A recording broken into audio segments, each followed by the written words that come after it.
Assalamualaikum warahmatullahi wabarakatuh. Tenaga endogen dan eksogen. Apa itu tenaga endogen dan apa itu tenaga eksogen? Tenaga endogen ialah suatu tenaga yang berasal dari dalam bumi. Tenaga endogen ini mampu menggerakkan kerak bumi, baik kerak benua ataupun kerak samudra. Tenaga endogen mempunyai sifat membangun permukaan bumi dan menyebabkan morfologi permukaan bumi berbeda-beda, seperti proses lipatan dan patahan pada kerak bumi yang memunculkan pegunungan, lembah, dan perbukitan. Tenaga endogen disebabkan dari sebuah energi panas dari mantel bumi yang disebut arus konveksi. Tenaga eksogen ialah tenaga yang berasal dari luar bumi. Sifatnya merusak atau merombak permukaan bumi yang sudah terbentuk oleh tenaga endogen. Tenaga eksogen juga mengakibatkan bentuk-bentuk muka bumi. Tenaga eksogen dapat berasal dari tenaga air, angin, dan organisme yang menyebabkan terjadinya proses pelapukan, erosi, denudasi, dan sedimentasi. Contoh seperti bukit atau tebing yang terbentuk hasil tenaga endogen terkikis oleh angin, sehingga dapat mengubah bentuk permukaan bumi. Jenis tenaga endogen. Yang pertama, tektonisme. Tektonisme atau diastropisme adalah tenaga dari dalam bumi yang dapat menyebabkan terjadinya pergerakan lapisan kerak bumi secara vertikal, naik turun, horizontal, kiri atau kanan, dan retakan. Ini dibedakan menjadi dua macam, yaitu epirogenesa dan orogenesa. Epirogenesa adalah gerakan pada lapisan kulit bumi secara horizontal maupun vertikal akibat pengangkatan dan penurunan permukaan bumi yang terjadi sangat lambat serta meliputi wilayah yang sangat luas. Epirogenesis dibagi menjadi dua, yaitu epirogenesa positif, yaitu gerak turunnya permukaan bumi sehingga laut seolah-olah mengalami kenaikan, dan epirogenesa negatif, yaitu gerak naiknya permukaan bumi sehingga laut seolah-olah mengalami penurunan.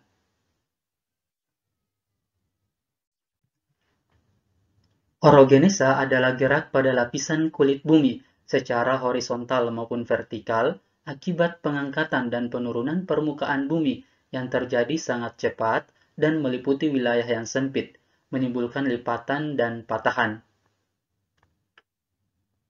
Lipatan atau fault adalah suatu gelombang pada lapisan tanah yang terjadi karena adanya diatropisme. Proses diatropisme merupakan suatu proses pembentukan pada lapisan bumi yang tidak dicampuri oleh aktivitas vulkanisme. Lipatan berdasarkan posisi bidang sumbunya ada yang terdiri dari lipatan tegak, lipatan miring, lipatan rebah, dan lipatan sesar sungkup atau overthrust, lipatan menggantung, serta lipatan isoklinal atau isoklinal fault. Sesar atau patahan adalah fraktur planar atau diskontinuitas pada suatu volume batuan, di mana telah terjadi perpindahan signifikan sebagai hasil dari gerakan massa batuan. Patahan atau sesar yang besar dalam lempeng bumi dihasilkan dari proses tektonik lempeng. Berdasarkan arah gerak relatif hanging wall terhadap foot wall, terdiri dari patahan turun atau sesar turun, bila hanging wall relatif turun, dan patahan naik atau sesar naik bila hanging wall relatif naik.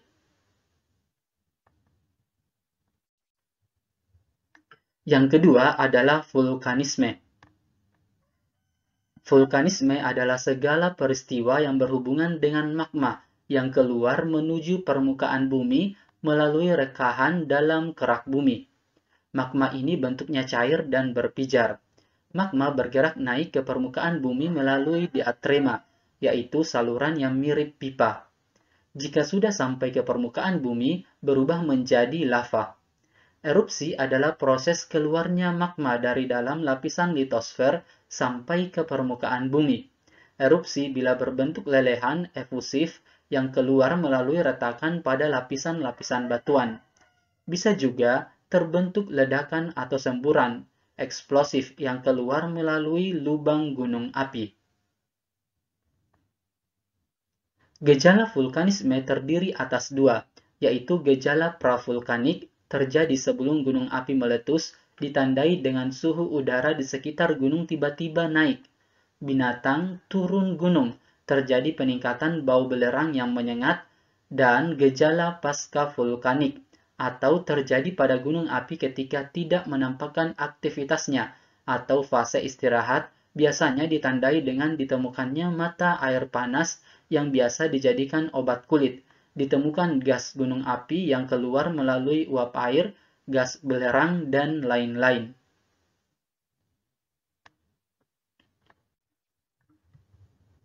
Yang ketiga adalah seisme. Seisme atau gempa bumi pada dasarnya merupakan getaran yang terjadi di permukaan bumi akibat pelepasan energi secara cepat. Bencana ini disebabkan oleh gelombang elastis yang merambat ke permukaan bumi akibat energi yang dilepaskan oleh sumber gempa di bawah permukaan tanah. Semakin besar energi yang dilepaskan, maka semakin kuat pula gempa yang ditimbulkannya. Seisme atau gempa bumi ini dapat dibedakan menjadi 3 jenis. Yang pertama, gempa tektonik. Ini adalah gempa yang terjadi akibat pergerakan lempeng-lempeng tektonik berupa tumbukan, pergeseran, atau pemisahan antar lempeng. Gempa jenis ini memiliki kekuatan yang sangat besar dengan wilayah sebaran yang sangat luas. Yang kedua, gempa vulkanik. Ini adalah getaran gempa yang terjadi akibat gunung berapi.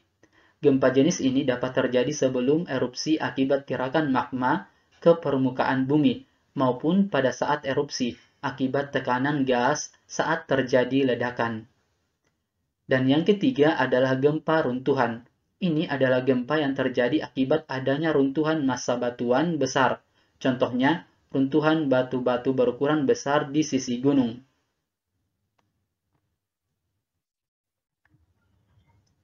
Jenis tenaga eksogen. Yang pertama adalah pelapukan. Pelapukan adalah penghancuran batuan dari bentuk gumpalan menjadi butiran yang lebih kecil, bahkan menjadi hancur atau larut dalam air.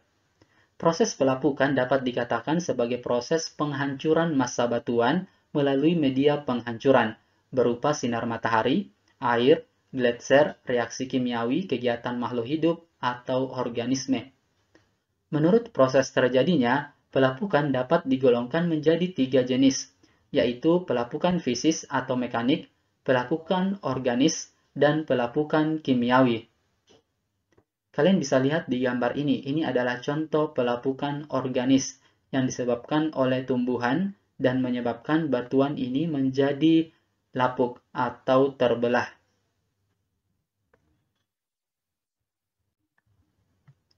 Yang kedua adalah erosi. Erosi adalah perubahan bentuk tanah atau batuan yang dapat disebabkan oleh kekuatan air, angin, es, pengaruh gaya berat, ataupun organisme.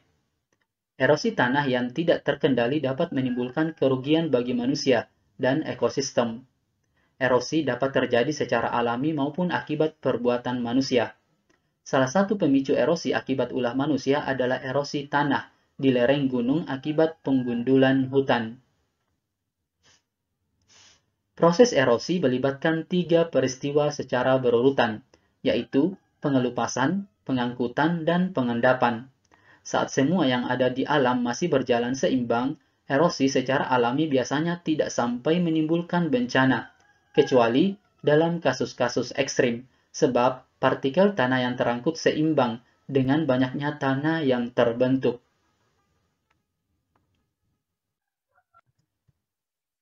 Yang ketiga adalah sedimentasi. Sedimentasi adalah suatu proses pengendapan material yang ditransport oleh media air, angin, es, atau gletser di suatu cekungan. Delta yang terdapat di mulut-mulut sungai adalah hasil dari proses pengendapan material-material yang diangkut oleh air sungai, sedangkan bukit pasir atau sand dunes yang terdapat di gurun dan di tepi pantai adalah pengendapan dari material-material yang diangkut oleh angin. Hasil dari sedimentasi ini dapat berupa batuan breksi dan batuan konglomerat yang terendapkan tidak jauh dari sumbernya. Batu pasir yang terendapkan lebih jauh dari batu breksi dan batuan konglomerat, serta lempung yang terendapkan jauh dari sumbernya. Berdasarkan tempat pengendapannya, sedimentasi dapat dibedakan menjadi 5 jenis, yaitu sedimentasi teristis, sedimen pluvial, sedimen limnis, sedimen marin, dan sedimen lacustris.